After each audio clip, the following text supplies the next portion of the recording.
Hello, this is CapCAN Knows, the official podcast of the Capital Area College Access Network. You may be familiar with our newsletter articles of the same name. We are excited to engage the community in conversations about college access. I am your host, Jacob Takajic, and an AmeriCorps Vista serving with CapCAN. Our special guest for this episode is Andi Crawford, the Director of the Department of Neighborhoods and Citizen Engagement with the City of Lansing. So let's get started right away. First of all, Andi, thank you so much for being here with me today. Thank you for having me. Excellent. So, starting off with an easy one. Who encouraged you to go to college? Why was it important for you to continue your education after high school? Well, I'm really blessed. In my family, education has always been incredibly important.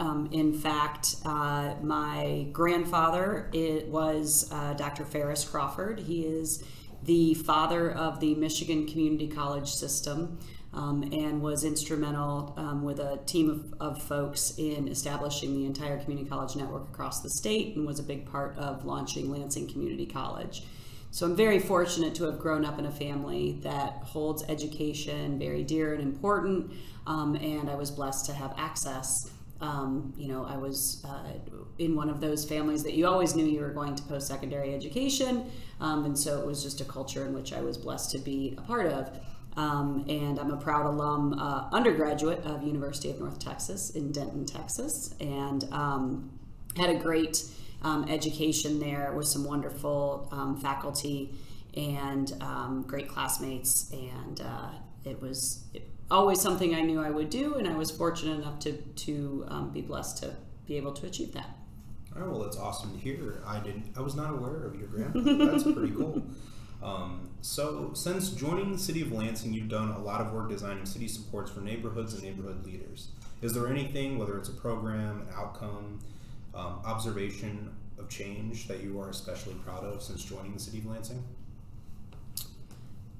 I'm proud of several things that have been accomplished. Under Mayor Andi Shore, of course, we created the entire Department of Neighborhoods and Citizen Engagement. So that came into being at the beginning of his administration, the beginning of 2018. We had been building some of the programs that you now see in that department prior to him coming in, and he really recognized the value and really wanted to expand it. Just last year we launched, just last fall actually, launched the Citizens Academy. And we're really proud of that program, so many others as well, but I'll lift that one up since we're talking about education, because it very much is an opportunity for citizens to learn how the city works. It's an application process that citizens apply for. Last year we had over 50 applications. We really didn't know in our first go-round how many folks would be really interested in spending 10 weeks learning about city government. So we were really happy with the turnout in the application process. We were able to select 24 individuals to go through that program. They were with us every week for 10 weeks, going behind the scenes to really learn how the city works.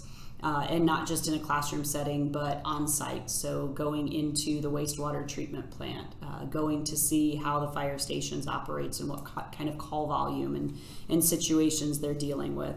And we were able to graduate that academy, had great feedback from the citizens about their participation, how impressed they were with the breadth of things that the city handles, and what our workforce of about 1,000 deals with and takes care of for our citizens. And so the launch of that program last year was especially exciting for us. We'll be doing it again this year, and applications open on July 1 for our next cohort. Awesome. So quick follow-up to that. The Citizens Academy, is there a specific criteria that needs to be made, or can any community or member of the community? It is adult learning, so we do limit it to those above 18. You do have to be a resident of the City of Lansing, and beyond that, you have to be current on your taxes, because it is a free program, and it is obviously paid for through our tax dollars. So beyond that, you just have to apply, and then we try to do a distribution geographically around the city, because we want to make sure that we've got good representation. So last year we actually did a live draw where we drew names from a hat and drew a certain number per ward. There are 4 wards in the City of Lansing. So we drew those, and then we drew the remainers at large. But as long as you're an adult who's interested in learning, that's about the criteria we have for it. Well, I think that's a great opportunity for any community member, especially those who want to get more involved and just kind of expand their understanding of the community. So thank you for sharing that. I also now want to ask you a question, and this is actually also the title of this episode, but with it being, as of the time of recording this, late May, our high school seniors are getting ready to graduate if they have not walked across the stage already. So sticking with the theme of graduation and education, why does the city care about the graduation of high school seniors? We care a lot about this. Obviously, the preparation of our young people to enter into post-secondary careers and education is critical to whether or not our community can thrive. So we work obviously within the City of Lansing. We don't operate the school district. It's an independent body. But we work hand in hand with the school district because our fates are tied together. So one of the tasks that I was charged with when we did create this Department of Neighborhoods and Citizen Engagement is to be the liaison to the school district so that we did have that even more direct relationship. It's really important. Our mayor's kids attend Lansing schools here in the city, which is really important to us. My son attends Lansing schools. Many of our city leadership does.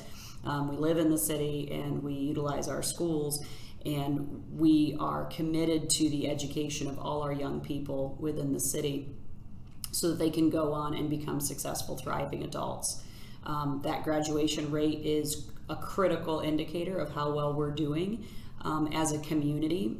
It's of course just the launching pad to what we want to see them go on to, whether that's post-secondary education, career training, technical fields, or even into entrepreneurship. It is a milestone. It's a significant milestone. We hope it's just the start of an ongoing lifelong learning exploration for those students. Excellent. Thank you so much for sharing that. And those thoughts I think really align with what CapCAN is trying to do as well. So I know you worked with Michelle quite a bit, and I think it is so important to acknowledge the graduation and the accomplishment of all of our high school seniors in the area. And so once again, thank you so much. Moving on, what kind of effects do you think that citizens having access to post-secondary education will have, not only on the City of Lansing, but in the neighborhoods and other small inner communities in our city? Yeah, I think it's phenomenal with the establishment of tools like the Lansing Promise, which are being able to provide and open up access, financial and otherwise, to our students here in Lansing, and saying, I mean, it's such a community statement, right? I mean, Lansing Promise has been developed by community members here locally as a commitment to our students that says we care so much about you that not only are we going to provide a top-notch pre-K through 12 education here in this city, but we're going to make sure you have access and remove the financial barriers to at least 2 more years of school so that you can have a top-notch pre-K through 14 education or pre-K through 16 education. That's a strong statement, and it really speaks to the community as a whole wrapping arms around our young people and saying we're going to make sure that you have access to this. What I think is an ever more present part of the Lansing Promise and what CapCAN does is to say it's not just about removing financial barriers, but you have to create that college-going culture from a very early age. And so we're looking at the entire continuum of supports that take a kid from that pre-K all the way up through college access. So in the City of Lansing, of course, we have within our Office of Financial Empowerment the Lansing Save program, which is our universal education savings account that all of our kindergartners are enrolled into automatically when they enter into Lansing schools. That's just the first step. And then we walk you all the way through until you're ready to walk across that graduation stage and accept that Lansing Promise and go into your post-secondary education. So that kind of continuum of supports for our citizens and for our children in our community is, like I said, a very strong statement, and folks are staying in Lansing because of it. That has a major impact on our city because people see that we are invested and committed. I couldn't agree more. So a little background on me. I grew up just east of Lansing, a little out in the country, and neither my parents, I'm a first generation student myself, so neither of my parents unfortunately went to college. They had their own obstacles that kind of prevented them from going, but they always valued it as well, similar to your family. And after I left, I went to Central Michigan University, and then I came back, and I honestly, since I graduated back in December of 2017, I've seen the growth myself, and I really do think it's the impact of having bodies such as the Department of Neighborhoods and Citizen Engagement, and knowing about the Lansing Promise now, and having engaged members such as Michelle of CapCAN and whatnot, and the care from the community, I think is incredible and has really worked towards the growth. Once again, I think it's incredible here. So kind of going back to the community here, what can we do as members of the community to contribute to the City of Lansing, to kind of give back? Well, I think everyone can find an outlet where they can contribute their time, talents, and treasure to their community, and everyone should. That's how we build a life of meaning, is that you find that place where you are going to be contributing beyond yourself. Specifically within the City of Lansing, again, when Mayor Shore came in, we've heard this question from a lot of people. I want to get involved. I want to help. What can I do? And so we began working with partners across the city who are already doing robust volunteer engagement. And we wanted to pull some of those together and create a unified call to service. And we call that Serve Lansing. And we are in the process of building out Serve Lansing and what we want it to be. But primarily, it's just, as I said, a call to service. It's a real statement from the city that says public service is important. We all need to give and contribute to our community. It doesn't matter what your area of interest or concerns are. We can find a way for you to participate. And so we've been working with our partners. You can go to servelansing.com. You can find a lot of volunteer opportunities. There's also a much less formal Serve Lansing Facebook page where people post all kinds of volunteer opportunities, and then also post needs for volunteers. There's just so many ways to get involved and to contribute. Of course, at the neighborhood level, getting involved in neighborhood organizations, starting a new neighborhood organization, being part of things like Neighborhood Watch or other ways that neighborhoods come together is so critically important. But there's a fit for everyone, whether it's something they want to do in a group or whether it's something they want to do on their own. We all have an opportunity to give back and to serve. And that's why we really wanted to create that portal to talk about the meaningfulness of service and also provide access to finding great opportunities in our community. As somebody who is a volunteer in service to America, being in AmeriCorps Vista, I've really gotten to appreciate the value of giving time to service and to witness my fellow Vistas and their passion on their projects. We're fortunate in our consortium allows us to go and volunteer and serve when one of our fellow members of our consortium need volunteers. So, and I believe I was actually at the press conference in the fall in regards to Serve Lansing, and there was a really great energy to the room, and you could tell just everybody in that room was pretty ecstatic with the initiative. So. Yeah, it's off to a good start. We've got a lot of work to do. There are so many people working on volunteer engagement, and what we want to do is create an umbrella for folks to come together around that. So volunteer engagement and volunteer management is quite tough. It takes a lot of time and energy and effort to make sure that people have good volunteer experiences and good service opportunities. So we continue to make it a work in progress, and it will always be a work in progress because we want to build a really good network and series of opportunities for people to serve. And I certainly applaud your work as a VISTA member. We have VISTAs that serve in the Department of Neighborhoods and Citizen Engagement. Our applications are open right now. In fact, we'll be bringing on new VISTAs in the fall.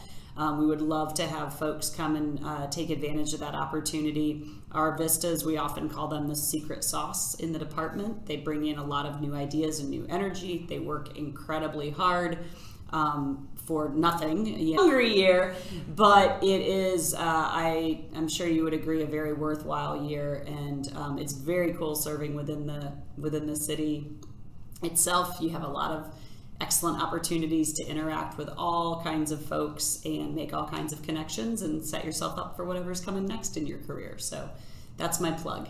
All right, well, thank you so much. And well, being a VISTA and being in a position like that, one can say it has its downsides, but I think the upsides and the opportunities afforded. I mean, how many college graduates have trouble finding work out of college, mm-hmm. but for example, they can go work or serve at the City of Lansing, mm-hmm. and they get an opportunity to contribute to programs and present ideas to, the people within the organization. So, I mean, it's an incredible opportunity. And, for our audience, we'll be plugging in a lot of the links that Ms. Crawford here has presented to us in the description below. So, anything we've talked about, you should be able to find down there. Awesome. Well, thank you so much again, Ms. Crawford. Mm-hmm. Hopefully, this upcoming question isn't as easy as it sounds to answer. But where do you see the City of Lansing in the next 10 years? Well, I think it's an exciting time for the city. I think we've come out of a really difficult time financially. As has a lot of the country, but particularly our area of the country. We are diversifying our economy. We are bringing in new businesses and new opportunities. We are, producing outstanding talent here locally. We're also recruiting a lot of great talent. We have a lot of growth and development. You can certainly see it all up and down Michigan Avenue. We are attracting folks back to the city. We are seeing our neighborhoods thrive, our schools thrive. I think the next 10 years are going to be really bright. I think it's going to be a decade of growth and change, and change is not always easy, and change always brings a little bit of, fear and consternation about what's coming. And I think that's healthy too. But I think it's by and large great excitement about what's really happening within the city. I think we've got we've seen our population is beginning to grow again. We are seeing a resurgence in so many areas of our community that in 10 years I think it will be somewhat unrecognizable to folks. I think the growth. I think you'll see a lot of physical change to the city. I think you'll see a lot of new buildings and new things that have come up out of the ground. But I think it'll just be an enhancement of some of the wonderful assets, we already have here. So we're blessed with things like, 114 parks within the city, 40% more parkland per capita than the national average. Those are tremendous infrastructure assets. And you couple assets like that with this growth. I also think that we've got a lot of people discovering that it's a very it's a sane place to live. I'll say that it's got the assets and attractions of a big city, but the ease of a some people call us a small big town, small big city or a big small town. But there's real lifestyle value to the size that Lansing is. And I think you'll continue to see people really be attracted to that. We've got just so many assets here, and I think a lot of people are really recognizing that and discovering that it's a really great place to call home. So I think you'll see continued growth. I think you'll see more people choosing Lansing and places like Lansing that are wonderful places to, to be a young person, to raise a family, to age in place. We always talk about we're building Lansing for a lifetime, and we think about that a lot, and I think you'll see that come to fruition over the next decade. All right, and so unfortunately, and it seems you and I could have this chat for a while, but it seems like our time is running out. So I have one last question, and we end every interview with CapCAN Knows, where you would state your name and what you know. So I asked you, Ms. Crawford, who are you and what do you know? Let's see. So Andi Crawford, I'm a lifelong resident with some long breaks from the city of Lansing. It is home, and I'm happy to be back. I'm a parent here who's very proud to, be nearing the graduation time. Not quite there yet. We've got another year before my son will graduate from Eastern High School, right next door, by the way, to this building next year. Go Quakers! And I know that there is infinite amounts of work for us to do. But that we can accomplish great things through collaboration and partnership, and that none of us are going to achieve anything very significant by ourselves, but together we can achieve great things, and that's what I see happening within the city of Lansing. So thanks to CapCAN for that and all the other efforts that we partner on, and I'm looking forward to seeing what's next. Are there any upcoming events you'd like our audience to know about with the city? Sure, there's so much going on now in the city. Summer's a great time, of course, to be in Lansing. And a couple of things I would note is that our summer concert series will start, and that starts whatever that first Wednesday is, maybe June 7th, I think somewhere around in there. I believe it's the 5th. Yeah, I think you're right. So the next week, the following Wednesday after that, we'll start with free concerts in the park. Those rotate around the city. Those are a lot of fun, great way to get out and explore neighborhoods, so check that out. You can find that at the city's social is a great place to check all that out, but lansingmi.gov. So summer concerts in the park, all kinds of great things happening in the park. You should get out and do, just enjoy being outside. So hopefully everyone takes advantage of that. All kinds of good things going on downtown. Of course, we have our new Lansing Ignite soccer team, catch a match, of course, go see the Lugnuts, just enjoy being out in the community, having a good time this summer. And then we'll get back to work back in the fall. But it's all about play outdoors in the summer in Lansing. All right, sounds good.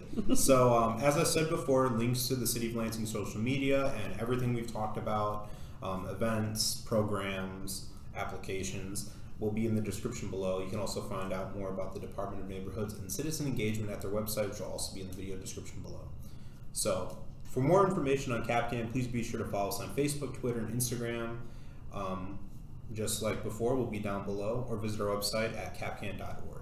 So once again, thank you all for listening to us today, and we will see you again soon.